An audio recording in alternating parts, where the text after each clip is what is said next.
Tania meneteskan air matanya merasa haru dengan kabar bahagia ini. Selama perjalanan Tania terus mengelus perutnya yang sudah lama dia tidak merasa kebahagiaan ini. Kau mau apa sayang hari ini? Akan aku turuti semua ucapnya. Tapi dengan cepat istrinya menggeleng. Dia tak ingin apapun. Yang ia inginkan adalah segera melihat anaknya yang ada di dalam kandungannya. Makanan atau barang, aku akan membelikannya semua, katakan saja sayang. Selama menikah dengan Tania, Rian tak pernah direpotkan dengan keinginan Tania yang aneh-aneh. Istrinya ini jarang sekali meminta apapun terhadapnya. Tak seperti wanita lainnya yang selalu hobi membeli baju dan barang. Tania tidak seperti itu, dia hanya membeli yang ia butuhkan saja. Setelah mengantarkan Tania pulang, Rian langsung jalan ke kantor. Dia sangat sibuk hari ini. Apalagi beberapa perusahaan dia yang pegang. Tania langsung mencari keberadaan Luna, ingin memberitahukan segera tentang berita bahagia ini. Mesha, Luna ternyata sedang bersama Mesha di halaman belakang. Entah dari kapan gadis kecil itu ada di sini. Kau di sini sayang, kesini bersama siapa? Tanyanya seraya menciumnya. Dengan bibi pelayan, jawabnya. Tania, kau habis dari dokter. Luna, lalu apa yang dikatakan dokternya? Luna pun sama halnya merasa khawatir jika Tania kenapa-napa. Ada kabar baik bu, jawabnya sambil tersenyum-senyum. Mesha pun ikut menyimak. Kupingnya ia pasang betul-betul ingin mendengar pembicaraan orang lain. Kata dokter aku hamil bu. Rian tak Luna terkejut. Dia menutup mulutnya sambil matanya melotot. Benarkah Tania? Luna refleks memeluk menantunya. Dia begitu bahagia mendengarnya. Bibi kenapa? Kenapa ke rumah sakit? Mesha ternyata tidak paham. Sayang, sebentar lagi Mesha punya adik bayi. Bibi sedang mengandungnya seperti ibu Kayla. Tania menjelaskan jelas-jelasnya. Berharap gadis kecil itu mengerti. Adik bayi? Mesha tiba-tiba pergi. Dia berlari entah kemana. Tania segera menyusulnya tak mengerti kenapa Mesha pergi tiba-tiba. Mesha kenapa sayang? Kenapa meninggalkan bibi dan nenek? Apa Mesha tidak senang kalau akan punya adik bayi dulu sekaligus? Mesha menggeleng lalu ia menutup wajahnya. Mesha, kau kenapa? Tania bingung, gadis kecil ini kenapa? Ibu sibuk dengan calon adik bayi dan sekarang bibi juga akan punya adik bayi. Mesha tidak suka, nanti tidak ada yang perhatian lagi dengan Mesha.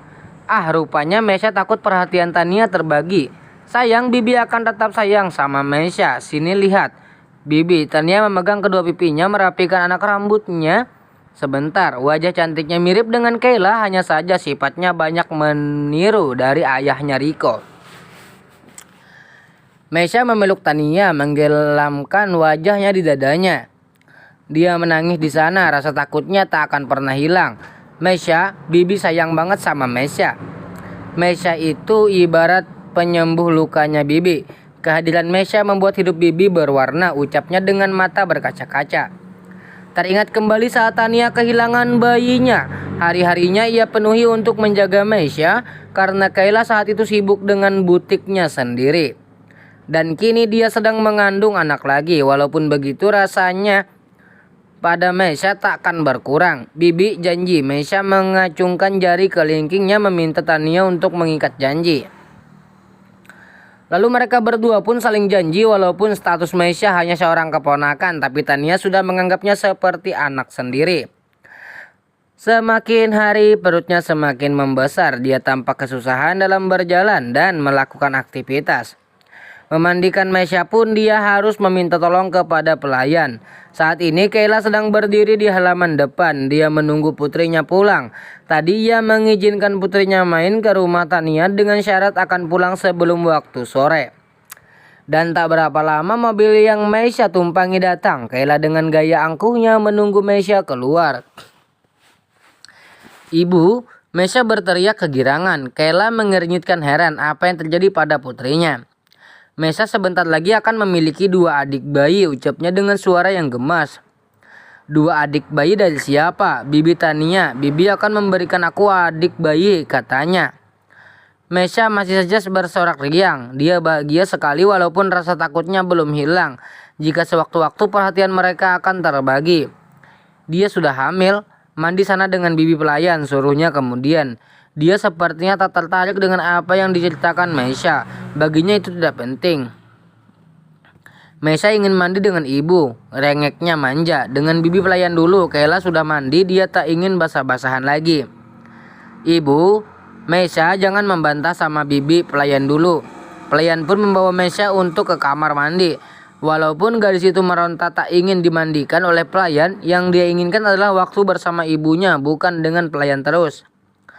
Mesya mau dengan ibu. Sampai di dalam kamar mandi, Mesya masih memanggil nama ibunya.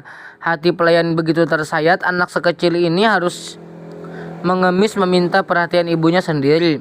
Ibu diam menangis tanpa henti. Nona, jangan menangis. Pelayan berusaha menenangkan, tapi Mesya tak kunjung menghentikan tangisnya.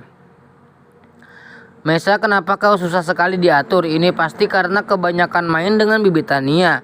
Kau jadi membangkang. Kayla menghampiri putrinya yang sedang dimandikan karena tak tahan mendengar suara tangisannya.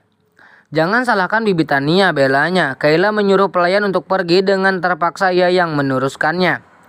Memandikan Mesya karena putrinya menangis terus.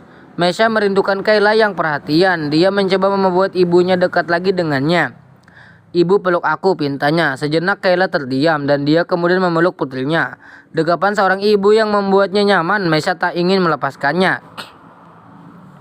Ibu, aku menyayangimu, ujarnya dengan bibi gemetar. Sudah sekian lama ia menunggu, tak ada kata lelah untuknya. Dia berdiri tanpa mengalihkan sedikit pun perhatiannya pada sebuah pintu yang masih tertutup. Terdengar decitan pintu yang sebentar lagi akan dibuka. Hatinya berbunga, usahanya tak akan sia-sia. Amira, Peri senang. Akhirnya Amira mau menemuinya. Ada apa? Ini sudah malam, kata wanita itu. Tatapannya sangat acuh. Ia melihat langit sudah gelap, bahkan hawa dingin menusuk kulitnya.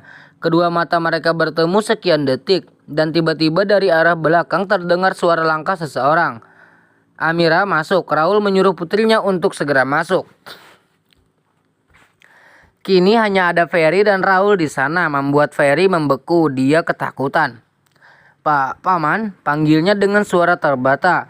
Mau apa kau menemui putriku lagi? Apa tidak ada wanita lain di luar sana? Ferry mengangkat kepalanya. Dia menggeleng. Paman, saya hanya mencintai putri Anda. Cinta? Aku tak mau putriku hanya menerima cinta darimu. Paman, aku serius dengan Amira. Aku ingin melamarnya, ucapnya dari seorang laki-laki sejati. Ini memang yang dia harapkan dari dulu. Bisa hidup selamanya dengan Amira. Wanita itu adalah membuat hidupnya berwarna. Sosoknya tak ia temukan di wanita lain. Hanya ada Amira di hatinya. Raul sejenak diam melihat keseriusan di kedua bola matanya.